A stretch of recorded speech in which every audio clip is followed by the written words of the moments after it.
Salom Nusantara, dari Sabang sampai Merauke, dari Miangas sampai Pulau Rote. Mantaplah iman kita, mantaplah kasih kita, mantaplah pengharapan kita. Tentunya dalam Yesus menjadi Tuhan dan Juru Selamat kita dan Juru Selamat dunia. Jangan katakan bahwa Yesus bukan Tuhan, jangan katakan pula bahwa Yesus bukan Juru Selamat. Dia adalah Tuhan, dia adalah Juru Selamat. Kalau engkau percaya, engkau akan diselamatkan. Engkau tidak percaya, engkau akan dihukum. Yohanes 3 ayat 36. Yohanes 14 ayat yang ke-6, Yesus sudah berkata, Akulah jalan dan kebenaran dan hidup. Tiada seorang sampai kepada Allah kalau tidak melalui aku, Yesus. Dan Petrus mengatakan dalam Kisah 4 ayat 12, dan keselamatan tidak ada dalam siapapun juga selain dalam Dia, Yesus Kristus. Karena di bawah kolong langit tidak ada nama lain yang diberikan kepada manusia yang olehnya kita diselamatkan.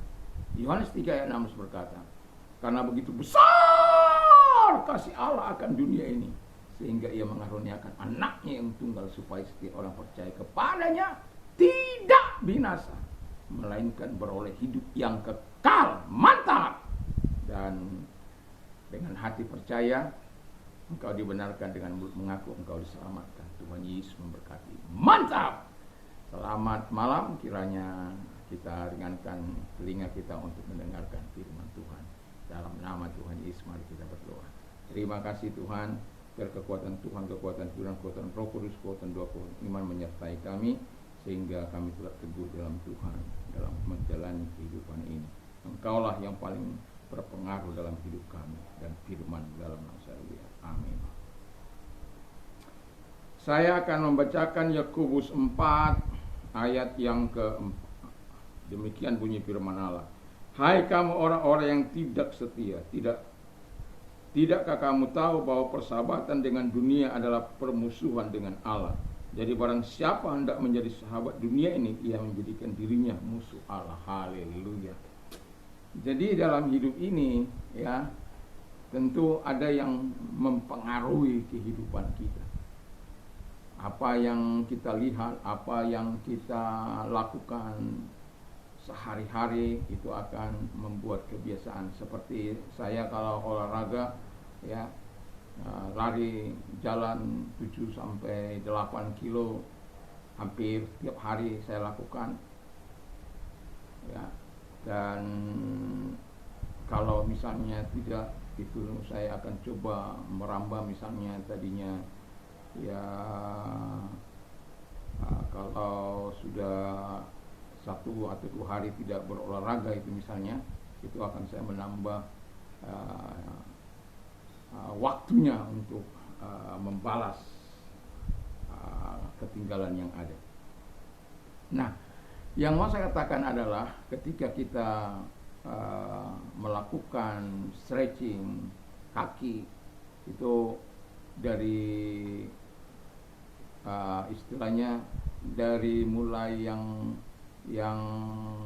tidak masih bengkak-bengkok, mulai lurus dan lain sebagainya. Artinya semakin kita sering melakukannya, maka semakin baik stretching kita ya. Nah, dan itu kalau kita sering lakukan.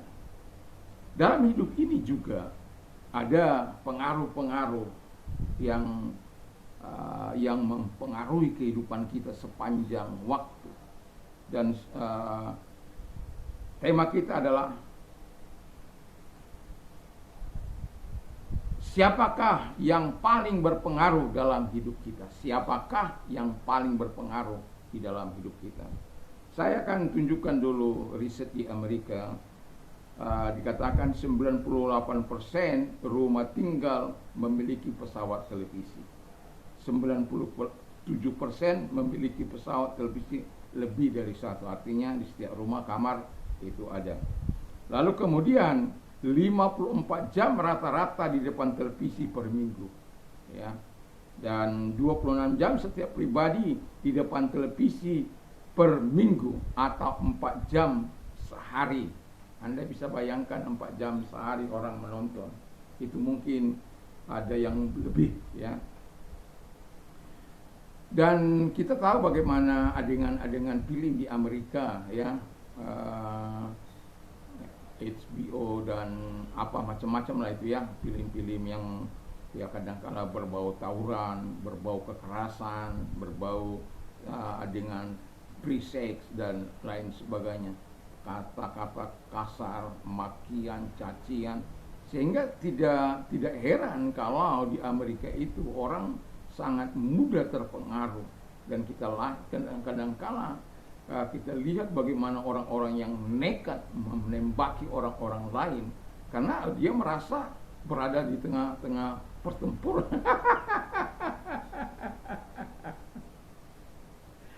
Ya, dan yang mau saya katakan adalah itu kalau sampai 4 jam kita menonton, lalu kemudian berapa jam kita membaca firman Allah, berapa jam kita berdoa, berapa jam kita sempatkan, dan seorang laki-laki yang kecanduan ini, seorang ayah yang kecanduan menonton sampai dia tidak pernah lagi mau berdoa.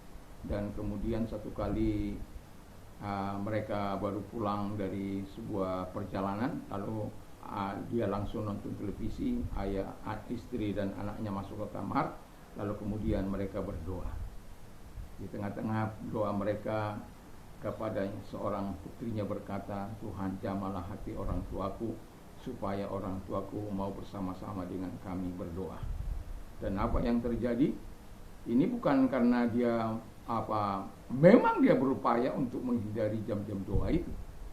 Bukan karena dia lelah tubuh, bukan karena dia capek, bukan. Memang dia ingin menghindarkan karena dia memang gak suka berdoa. Dan ketika dia masuk ke kamar kembali dan dilihat, loh, anak istriku ini kok belum tidur.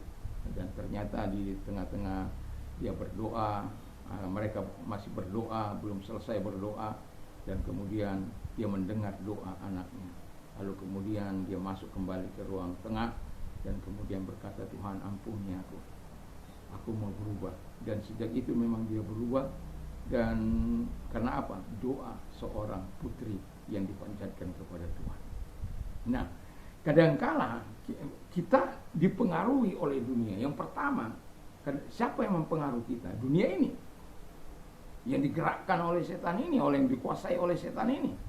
Kita akan bertentangan dengan Tuhan. Yakobus 4 ayat 4 tadi jelas, kita akan bermusuhan dengan Allah. Karena apa? Kehendaknya tidak lagi kita lakukan. Kita menjadi angkatan yang tidak setia karena kita melakukan keinginan-keinginan dunia, keinginan-keinginan yang menyenangkan hati si pendusta itu. Dan kita tahu keinginan dunia ini, keinginan daging, hawa nafsu, kampuhan hidup, keinginan mata, dan lain sebagainya. Dan kemudian kita lihat bagaimana yang kedua mungkin yang mempengaruhi hidup kita itu televisi atau medsos. Anda bisa bayangkan 4 jam satu hari melihat dan menyaksikan. Kalau yang ditonton itu adegan-adegan kekerasan selama 4 jam, Anda bisa bayangkan bagaimana yang terjadi. Terkecuali mungkin dia hanya sekedar iseng nonton. Tapi kalau nonton sudah menjadi kebutuhan, bayangkan kalau 4 jam per hari itu sudah menjadi sebuah kebutuhan bagi mereka. Kapan lagi berdoanya? Kapan lagi menyampaikan permohonan kepada Allah? Kapan lagi kita harus menangis di hadapan Tuhan? Saya tidak tahu. Tetapi saya mau katakan kepada kita, jangan sampai dipengaruhi oleh media ini. Kita bukan berarti tidak bisa menonton. Bukan. Saya bersyukur sudah berapa tahun ini kami tidak ada televisi. Ada TV tapi tidak difungsikan sebagaimana yang seharusnya.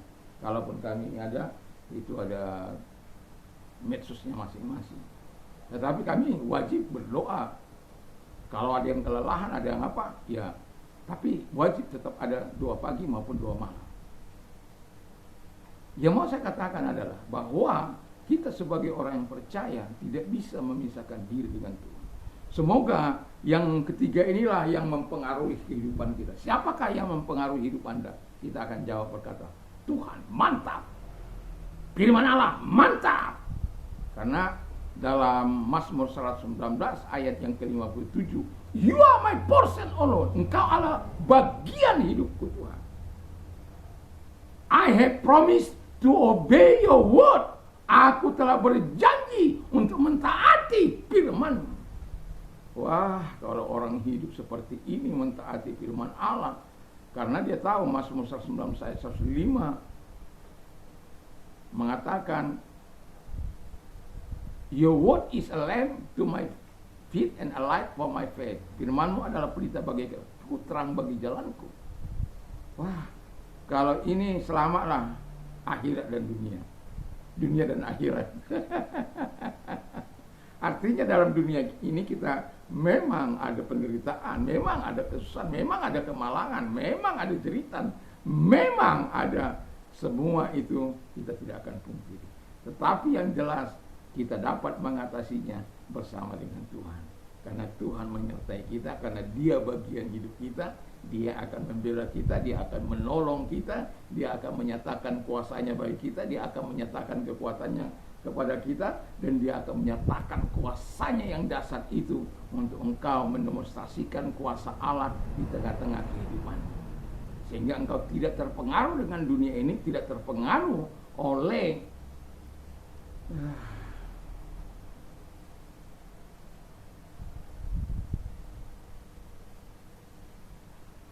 nikmatnya Lexus itu. Anak-anak bermain game itu berapa jam itu? Coba disuruh baca. Untuk menambah kemampuan mereka, kecerdasan mereka, mereka tidak mau membaca. Tapi untuk membodohkan mereka, mereka rela hanya bermain game. Sudah kebalik-balik pola pikir itu. Nah, perlu firman Allah, perlu Tuhan untuk membebaskan kita. Supaya apa?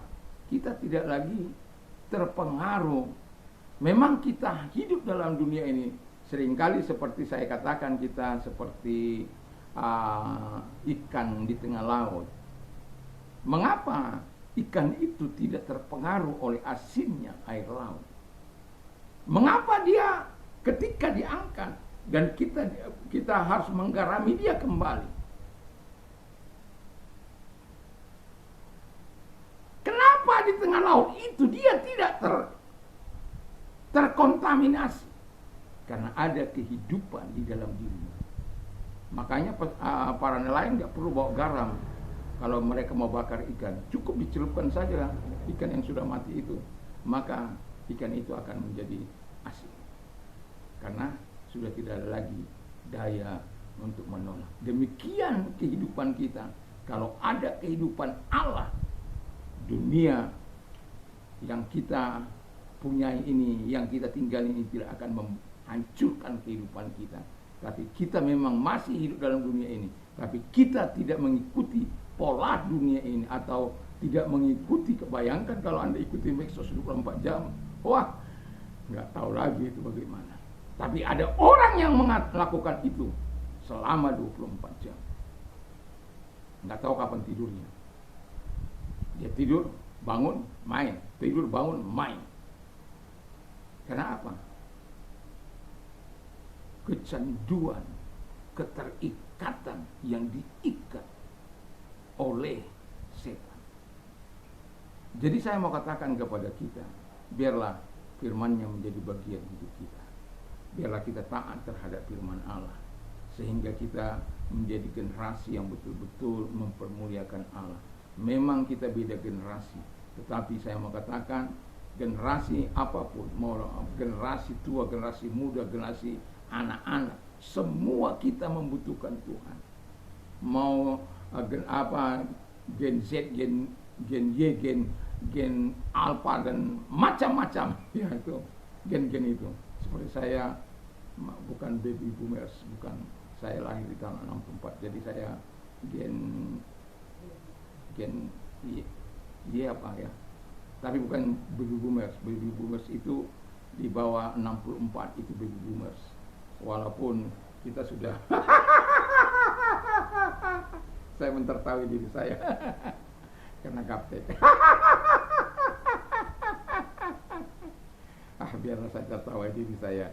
Puji nama Tuhan. Jadi, tetapi yang mau saya katakan kepada kita yang tidak boleh kita tinggalkan adalah Tuhan. Dia menguasai hidup kita. Biarkan Tuhan menolong kita untuk memberikan pengaruhnya dalam hidup kita. Dan Alkitab katakan tidak ada orang yang banyak berpengaruh sebelum engkau mengenal Kristus. Tapi setelah engkau mengenal Kristus, pengaruhmu sangat kuat. Oleh karena apa? Adanya wibawa Allah menyertaimu. Saya berharap kita semua adalah orang-orang yang diurapi Allah, yang dipakai oleh Allah dalam kuasanya, dalam kemuliaannya. Mari kita tunduk kepada dan kita berdoa. Karena Tuhan yang menguasai hidup kita. Dia yang berkuasa atas hidup kita. Terima kasih Tuhan, kami menyerahkan hidup kami. Engkaulah yang paling berpengaruh dalam hidup kami Tuhan. Kalau ditanya siapakah yang paling berpengaruh, Engkau dan firman-Mu, itulah kami jawab Tuhan Bapa di surga. Itu pasti, dan itulah sebabnya Tuhan tolong kami semuanya. Dan kami juga berdoa supaya setiap pendengar juga Tuhan mengalami hal yang sama, di mana Tuhan dan firman-Mu menjadi yang paling berpengaruh dalam kehidupan kami. Terima kasih. Dan segala godaan dunia, televisi, medsos dan lain sebagainya dihancurkan dalam nama Yesus. Kalaupun kami harus terlibat, kami bukan dikuasainya, tapi kami menguasainya. Terima kasih Bapa di surga dalam nama Yesus. Kalau engkau sakit, saya mau berdoa bagimu apapun sakit penyakitmu. Dalam nama Yesus, arahkan tanganmu kepada Tuhan dan ingat bahwa Tuhan tidak mengenal jarak bahwa waktu, Dia mampu menjawab. Engkau dalam nama Yesus Kristus, segala sakit penyakit yang mereka derita aku perintahkan dalam keluar, dan oleh bilu-bilu daripada Tuhan Yesus engkau sembuh, oleh kuasanya engkau sembuh di dalam nama Yesus Kristus. Terima kasih Bapa di surga, kami tetap yakin dan kami tetap percaya kepadamu Tuhan, dan Kau telah menyembuhkan mereka. Terima kasih Bapa di surga dalam nama Yesus.